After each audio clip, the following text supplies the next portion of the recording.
जलियांवाला बाग में लगातार 15 से 20 मिनट बहुत सारे लोगों की मौत हुई। ये लड़का उसी दिन से कसम खा लेता है कि आर डायर को छोड़ेंगे नहीं, जहन्नुम में भी घुस जाए उसको खोज के मारेंगे। Order, yes I am order, बोला आई एम योर यमराज। हाँ, सोचता अरे ससुरा हमको मारा का है रे तू।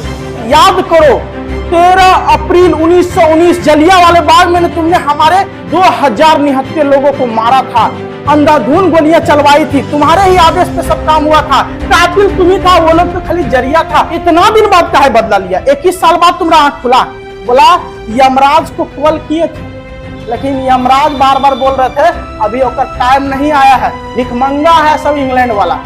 90% देश को गुलाम बना लिया, और गुलाम बनाने के बाद उसी का पैसा से खा रहा भिखारी सब। तुम लोग से बड़ा भिखारी कौन होगा? कि जज ये सब सुन के। आज से 84 साल पहले भारत के एक वीर क्रांतिकारी सरदार उधम सिंह इंग्लैंड जाते हैं और वहां पर मिस्टर ओ डायर नाम के व्यक्ति को मार देते हैं। ऐसा वो क्यों करते हैं, चलो थोड़ा सा जानते हैं। तो भारत के लिए इतना अच्छा काम किया था कि लोगों को उसको याद करना चाहिए त्योहारों में। जब हम महात्मा गांधी, सुभाष चंद्र बोस, भगत सिंह इन सब का नारा लगाते हैं, इन सब की जय जयकार करते हैं, तो साथ में उधम सिंह का भी जय जयकार करना चाहिए। इनकी कहानी सुनने के बाद मुझे पूरा उम्मीद है कि आप इनकी जय जयकार करेंगे। इनका जन्म होता है 26 दिसंबर 1899 में। उसके बाद पंजाब प्रांत के सुनाम गांव में इनका जन्म होता। उस समय पंजाब प्रांत था, ठीक है, एक बहुत बड़ा राज्य था पंजाब प्रांत, उसी से पाकिस्तान भी अलग हुआ, तो वहीं पे इनका जन्म होता है। उसके जन्म के 2 साल बाद ही इनके माता का निधन हो जाता है। ये बेचारा एकदम निराश हो जाता है। समझ सकते हैं कि 2 साल का बच्चा जो अभी तक माँ के पल्लू भी नहीं छोड़ता, माँ का हाथ भी नहीं छोड़ता है। कई बच्चे 2 साल के जो बच्चे रहते हैं वो माँ के दूध से चिपके रहते हैं। उस उम्र में इस बच्चे का साया उठ जाता है अपनी माँ से। 1907 में इनके पिता का मृत्यु हो जाता है। तो सोच के देखो कि 2 साल की उम्र में माँ मर गई, 8 साल के उम्र में इनके पिता मर गए, इस बच्चा पे क्या गुजरा होगा। एक छोटा सा बच्चा जन्म लेता है, 2 साल में उसकी माँ मर जाती है, 8 साल में उसके पिता मर जाते हैं, ये बच्चा पूरी तरीके से अनाथ हो जाता है। और इसके घर में सिर्फ एक इसका सहारा रहता है, इसका बड़ा भाई। इसका बड़ा भाई और ये अनाथ होने के बाद अनाथ आलय चल जाते हैं, क्योंकि घर में कोई इसको पालता नहीं है। ऐसे भी कहा गया है कि लोगों को ज्यादा नहीं देखा जाता, आपके रिश्तेदार सिर्फ नाम के हैं। जब आपकी स्थिति खराब होगी ना तो कोई रिश्तेदार काम नहीं आएगा, इतना याद रखिएगा। रिश्तेदार तभी तक काम आता है जब तक आपके पास पैसा हो, तभी तक पूछेगा आप कैसा हैं। जब आपके पास पैसा खत्म, आपका पेरेंट्स खत्म, आपके माँ बाप नहीं रहेंगे ना, तो आपको कोई रिश्तेदार नहीं पूछेगा। अंततः दोनों भाई, इनका बड़ा भाई और सरदार उधम सिंह कहाँ चले गए? अनाथ आलय चले गए। अमृतसर में एक अनाथ आलय था, वहीं पे जा चले गए दोनों। उधम सिंह का बचपन का नाम था शेर सिंह, बचपन का नाम इनका शेर सिंह था, और इनके भाई का नाम था मुक्ता सिंह। लेकिन अनाथ आलय में इन दोनों का नाम बदल दिया गया, ठीक है, यानी शेर सिंह बन गए उधम सिंह और मुक्ता सिंह बन गए साधु सिंह अनाथ आलय के अंदर। लेकिन अभी भी इनके जीवन का मुसीबत कम नहीं हुआ। अभी इनके जीवन का मुसीबत क्यों नहीं कम हुआ? देखिए 1917 में इनके भाई का भी निधन हो जाता है। मां मर गई 2 साल में, 8 साल में पिता मर गए, और जब 1917 में ये 18 साल के हुए, अब ये थोड़ा सा देश के लिए कुछ काम करते, तब तक इनका भाई भी मर जाता है। ये पूरी तरीके से अनाथ हो जाते हैं। अनाथ आलय में जाके रहते हैं अपने भाई के साथ, और वहां भी अनाथ हो जाते हैं। ये अपने आप को कोसते रहते हैं कि हमने क्या गलती किया कि एक एक करके मेरा सारा परिवार छिन गया। और उसी के तुरंत बाद ये 1919 में अंग्रेजों के खिलाफ आजादी में कूद जाते हैं। अंग्रेजों के खिलाफ जो आंदोलन चलता है उसी में कूद जाते हैं, और उसी के दौरान ये जलियांवाला बाग पहुंच जाते हैं। जलियांवाला बाग में क्या होता है कि 13 अप्रैल 1919 जलियांवाला बाग में बहुत सारे सिख, हिंदू और पूरे देश से बहुत सारे लोग इकट्ठा होते हैं, और वहां रॉयल एक्ट का विरोध करते हैं। रॉयल एक्ट क्या होता है कि अंग्रेज उस समय अमृतसर से 2 नेता को पकड़ के जेल में डाल देते हैं। उसी को छुड़ाने के लिए लोग क्या करते हैं कि बैसाखी का मेला में एक जगह इकट्ठा होते हैं। वहां अमृतसर में एक मंदिर है, स्वर्ण मंदिर, स्वर्ण मंदिर में पूजा करते हैं, और सभी आके एक बाग में इकट्ठा होते हैं। लगभग 15 से 20 हजार आदमी जलियांवाला बाग में इकट्ठा होते हैं। उसके बाद अंग्रेजी सरकार वहां क्या करते हैं, कि 2 टैंक, पूरा बारूद से भरा 2 टैंक और साथ ही सैकड़ों सिपाही भेजते हैं बंदूक के साथ। और अचानक जब उस गेट पे पहुंचते हैं, एक तंग गली रहता, पतला गली, वहीं से ये जलियांवाला बाग का रास्ता रहता है, तो उसमें दोनों टैंक को पहले घुसा के गेट से अंदर कर देते हैं। उसके बाद सब सिपाही पीछे से आके घुसते हैं और टैंक के बगल में खड़ा हो जाते हैं। उस जलियांवाला बाग से निकलने का एक ही रास्ता रहता है, जिस रास्ता पे ये टैंक खड़ा कर देता है। और इसमें जनरल आर डायर, नाम याद रखिएगा, बहुत काम आएगा, R Dyer, general R Dyer नाम का व्यक्ति यहां पे पहुंचता है और मात्र यहां पहुंचने के 30 सेकंड बाद वो आदेश दे देता है फायर। और जैसे ही फायर बोलता है 20,000 आदमी खड़े रहते हैं और धड़ाधड़ गोलियां चलने लगती है लगातार। ये अंग्रेज सब देख रहा है बेहुदा सब कैसे गोली चला रहा, निहत्था लोग मीटिंग कर रहा, यहाँ पे ऐसे मिल रहा, मेला रहता, बैसाखी का मेला, वो सिखों का एक मेला होता, वहां सब मिल रहा था। और जैसे ही ये सब पहुंचता तो सब खड़ा हो जाते हैं इस तरह से शांत, और खड़ा हो जाते हैं। अचानक ये लोग सोचते हैं कि बंदूक लेके आ गया, तोप लेके आ गया, टैंक लेके आ गया, क्या बात है भाई, हम लोग तो अपना शांतिपूर्ण ढंग से सभा कर रहे हैं। और उसके बाद गोलियां चलाने लगते हैं। लगातार 15 से 20 मिनट गोलियां चलती है, लगातार 15 से 20 मिनट। बंदूक खाली होता है, फिर गोली भरता है, फिर चलाता है, फिर खाली होता है, फिर गोली भरता है, फिर चलाता है। लोग जो है जिस गेट की ओर आना चाहते हैं, एक ही रास्ता था, जैसा कि मैंने बताया, एक ही रास्ता था निकलने का, उस रास्ता की तरफ आते थे तो उसको तो एकदम सीधे जो है टैंक से उड़ा देता था। तो डर से उधर से कोई नहीं आ रहा था। तो सब जो दीवार थी उस जलियांवाले बाग के, वो 8-9 फीट थी, जिसको फाड़ना बहुत मुश्किल था। तो कोई पिता अपने बच्चे को उस दीवार पे चढ़ाते थे, तो वो जो है दीवार को फाड़ के बाहर जाना चाहता था, लेकिन जा नहीं पाता था। इसलिए नहीं जा पाता था कि दीवार बहुत ऊंचा था। अगर कोई बच्चा उधर फाड़ भी जाता था तो पीछे से कोई व्यक्ति उस पर कूद जाता था, वैसे में भी मौत हो रही थी।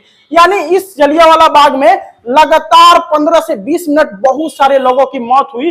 इसी जलियांवाले बाग में एक कुआं था, ये आप देख रहे हैं, ये कुआं का सीन है। इस कुआं में पहले 2-4-10 आदमी कूदे बचने के लिए, कि गोली से बचने के लिए इसमें कूदने लगे, और उसके बाद धीरे धीरे इसमें सैकड़ों आदमी कूद गए और हजारों की संख्या में उस कुआं के अगल बगल लोग खड़ा हो गए कूदने के लिए।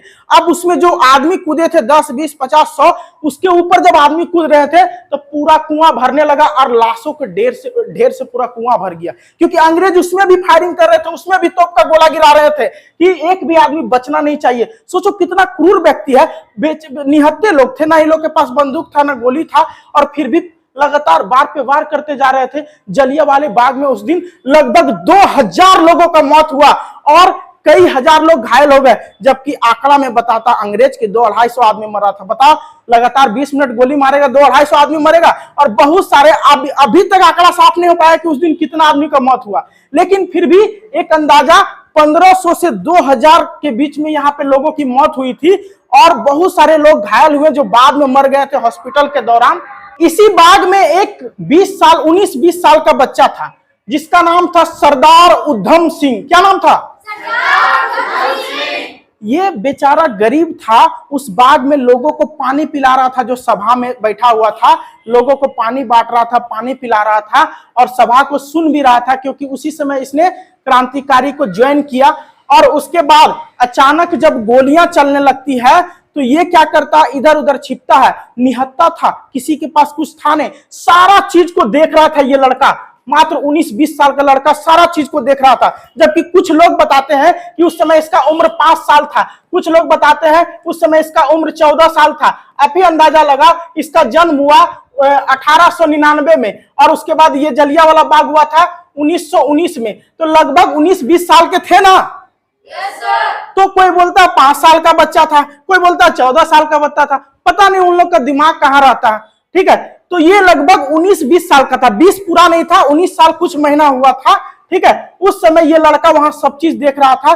किसी तरह ये बच जाता है उस दिन, और उसके बाद जब अंग्रेज गोली चला के देख लेता कि कोई बचा हुआ नहीं दिख रहा, एक भी आदमी बचा हुआ देखता ना, उसको गोली मारता था, खाएं।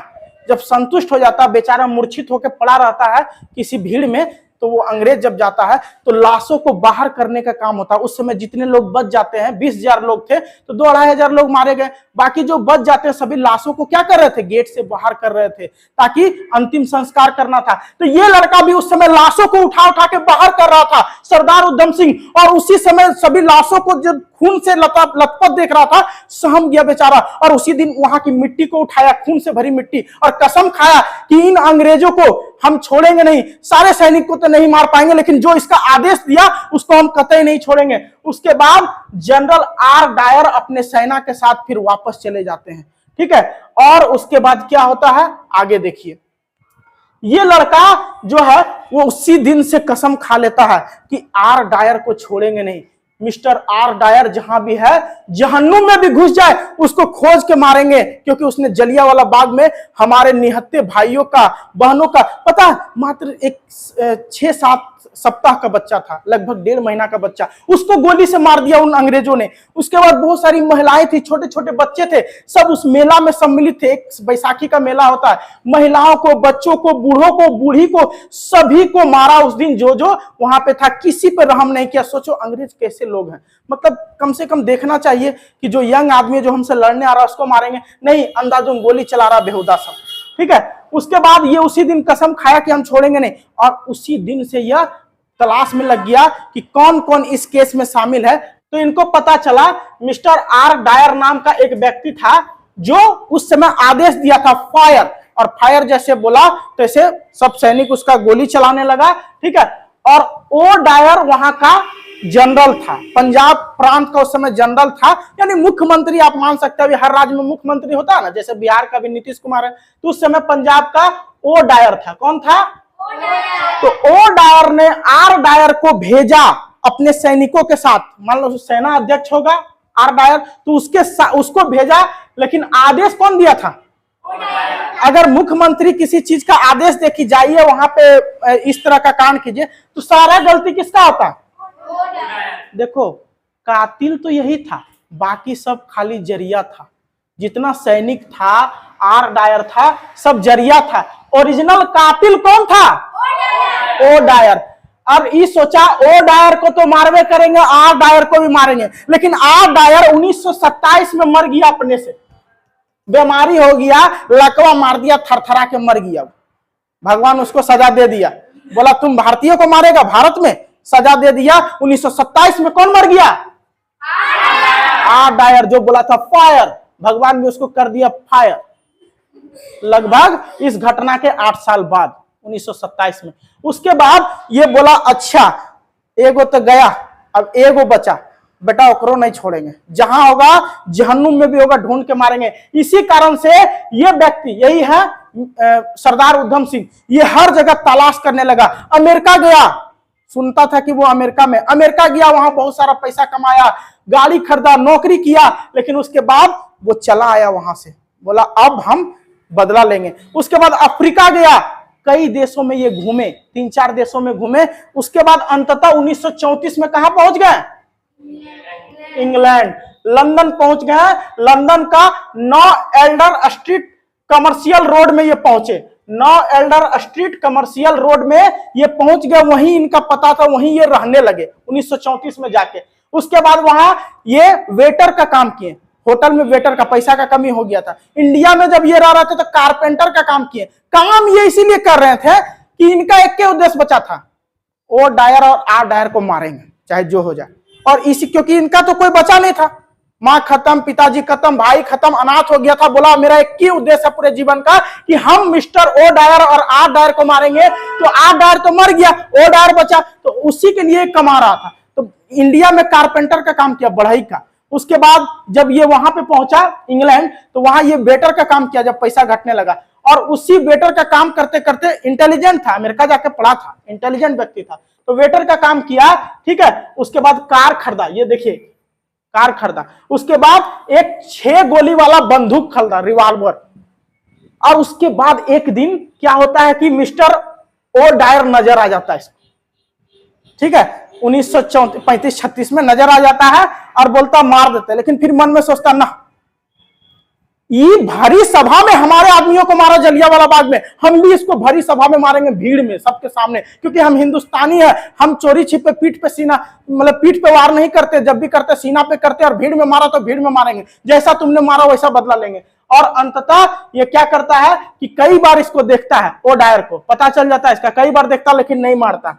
अब वो दिन आ जाता है जिस दिन का ये इंतजार कर रहा था, 13 मार्च 1940, 21 साल बाद, जलियांवाला बाग के 21 साल बाद ये समय आ जाता है जब ये क्या करता है कि पता चलता है कि मिस्टर ओ डायर एक सभा में रहेंगे, ठीक है, रॉयल सभा रहता है, उस सभा में रहेंगे, और इन्हीं के सम्मान में वो सभा रखा जाता है। 2000 आदमी को तुमने मार दिया, तुम्हारे लिए सभा रखे हैं, बेहुदा सब इंग्लैंड वाला, उसका सरकार इसका सम्मान में सभा रखता है। और उस दिन पता चलता आज तुमको सम्मान मिलेगा और हम तुमको बढ़िया से सम्मान देंगे उस सभा में। और उस सभा में ये मिस्टर ओ डायर देखो स्पीच दे रहा है, ठीक है, इसको क्या पता है कि 1-2 मिनट बाद हम साफ हो जाएंगे। स्पीच दे के निकलता है, और निकलने के बाद जैसे ही स्पीच देते रहता है तो बोलता है हमने 2000 लोगों को मारा, तो सब ताली बजाता है, बकलोलवेन सब इंग्लैंड वाला, 2000 लोगों को मारा, वाह वाह वाह वाह वाह। जैसे स्पीच देके आता सब हाथ मिलाता, वाह आपने बहुत अच्छा काम किया। उसके सम्मान में उसको तलवार देता, तलवार, कि आप मतलब कि एकदम नाइटहुड है, नाइटहुड की उपाधि देता है। और उसके बाद क्या करता है, इस सब सुनते रहता है, बोलता है अच्छा बेटा दे लो स्पीच, उसके बाद तुम्हारा बाप यहाँ खड़ा है, स्पीचवा देख उतरो न। जैसे उतरता है सबसे हाथ मिलाते रहता है, बोलता है mister order, yes I am order, बोला आई एम योर यमराज, ठाए, दूसरा गोली ठाए।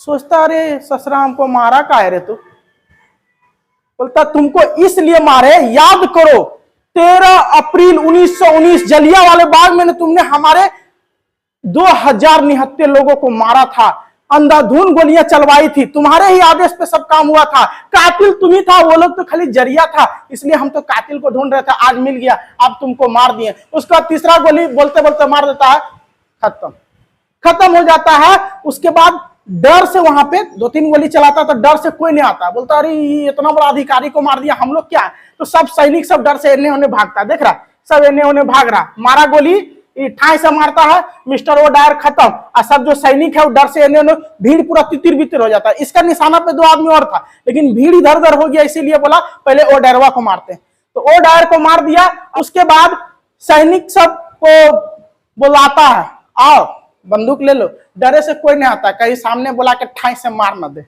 इसलिए डर से कोई वहां पे नहीं घुसता। डर तो सबको रहता है, इसको मार दिया तो केकरो मार सकता है, तो सब धीरे धीरे ऐसे ऐसे चलता, ऐसे ऐसे बोलता अरे बकलोलवेन सब आम बंदूक वालों नहीं मारेंगे, क्या टेंशन ले रहा, जिसको मारना था मार दिए। तब लास्ट में जो है ये नहीं आता, तो भी नहीं आता, डर से बंदूक फेंक देता, ले गधा सा, तब जाके बंदूक उठाता है, और उसके बाद पिस्टल उठा के इसको हथकड़ी उथकड़ी पहनाता पूरा एकदम, इतना जबरदस्ती क्या कर रहा, आराम से चलेंगे, चलो ना यार, मेरा टारगेट पूरा हो गया, जीवन का यही लक्ष्य था, अब तो हमको मरना ही है, तो आराम से ले चलो, ठीक है। उसके बाद क्या होता है कि देखिए कोर्ट में इसको पेश किया जाता है, ठीक है, कोर्ट में इसको 4 जून 1940 को कोर्ट की सुनवाई होती है, 4 जून 1940 को, मात्र 2 दिन में इसका फैसला हो जाता है। 4 जून 5 जून को मतलब क्लियर हो जाता है, लेकिन 4 जून को ही फैसला हो जाता है। 4 जून 1940 को देखो केस कब हुआ था, 13 मार्च 1940, 13 मार्च के बाद 4 जून को ही केस का सुनवाई होता है, और 4 जून 1940 को केस का सुनवाई जब होता है, ये देखो खड़ा है, हंस रहा, मुस्कुरा रहा, इधर जज बैठल है, अंग्रेज जज रंग के रहता था, पता नहीं ऊपर में सादा सादा की बांधने रहता था, चोटी उटी बांधने रहता था कि बलवा सादा करके, सब अंग्रेज का जितना देखेगा रंग के टोपी बनता है कि लोग का बलवे ऐसा रहता था, ठीक है। तो 4 जून 1940 को इसको पूछा गया कि अरे तू काहे मारा रे ओ डायर को, बोला काहे मारे हैं, वो 13 अप्रैल 1919 को हमारे हजारों लोगों को मार दिया था, हम चाहते तो भाग सकते थे, लेकिन हम भागना चाहते ही नहीं थे, क्योंकि हम भगत सिंह के भक्त हैं, भगत सिंह ने फांसी पे लटका था, मारने के बाद आप लोग का आदमी को हम भी फांसी पे लटकेंगे, इसलिए सजा सुनाइए, ज्यादा भाषण उसन नहीं दीजिए, हमारे पास भाषण नहीं चलेगा, चुपचाप सजा सुनाइए। किसको बोलता है, जजवा को। और जज को जब ये बात बोलता है तो जज गुस्सा जाते हैं, बोलते हैं कि अच्छा ये बताओ कि तुम इतना दिन बाद काहे बदला लिया? 21 साल बाद तुम्हारा आंख खुला। बोला यमराज को कॉल किए थे, लेकिन यमराज बार बार बोल रहे थे अभी उसका टाइम नहीं आया है, उसका टाइम में कमी है, इसलिए हम लोग जो है यमराज का वेट कर रहे थे। तो यमराज हमको फोन किया कि इतना तारीख को जाके उसको मार दो, और हमको फिर टाइम मिल गया, हमने जाके उसको उस दिन मार दिया इसी कारण से। तो बोला इतना दिन तुम बर्दाश्त कैसे कर लिया? तो बोला हम इंडियन है ना, किसी चीज का बदला हम जरूर लेते हैं, समय वक्त लगता है लेकिन उसका बदला जरूर लेते हैं, और सूद समेत लेते हैं।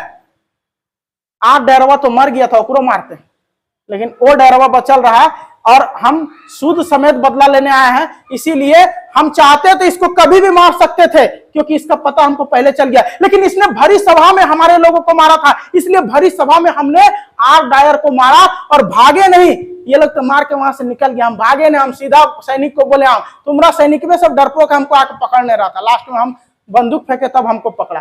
बोला अच्छा ये बताओ तुम्हारी कोई आखिरी इच्छा?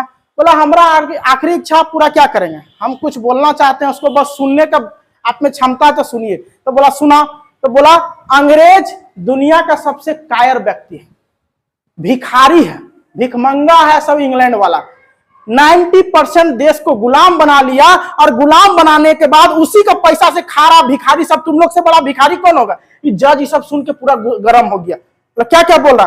बोला तुम लोग तो राक्षस हो, राक्षस। हम लोग में कंस था, हम लोग कहानी सुने हैं महाभारत रामायण, कंस था, उसके बाद कुंभकर्ण था, बहुत सारे राक्षस थे। सारे राक्षस को मैच कर दिया जाए तब तुम्हारा ओ डायर पैदा लेगा, और उस ओ डायर को हमको बड़ा संतुष्टि है। चुपचाप फांसी दो, नेता भी इतना खराब बोलेंगे कि काम से खून निकल जाएगा। तुम चाहता तो उस दिन भाग जाता, तुमको कोई पकड़ता भी नहीं, क्योंकि सब तुमसे डरा हुआ था ओ डायर को मारने के बाद, तो तुम भाग सकता था। बोला हम जानबूझ के नहीं भागे, हम इसलिए नहीं भागे क्योंकि हम कार नहीं है। बोला तो जज बोलते हैं अगर उस दिन तुम भाग जाता तो तुम हजारों उधम सिंह पैदा कर सकता था। तो बोला हमको जिस दिन फांसी देंगे उस दिन लाखों उधम सिंह पैदा हो जाएगा भारत में, उसका टेंशन आप मत लीजिए। इधर मेरा मौत का काउंटडाउन शुरू होगा, उधर आप लोग का भागने का काउंटडाउन शुरू होगा। लाखों लोग तैयार होगा मेरे फांसी के बाद, आप देख लीजिएगा। और हम लोग इसको भूल गए हैं। मिस्टर ओ डायर को मारने वाले व्यक्ति को, जो अंग्रेज के घर में घुस के अंग्रेज अधिकारी को मारा, उसको हम लोग भूल गए। उसका नारा कभी लगाते नहीं। तो आज के बाद जब भी आप नारा लगाइए तो इसका जरूर लगाइए। सरदार उधम सिंह देश के ऐसे व्यक्ति थे जिनको कभी नहीं भूलना चाहिए।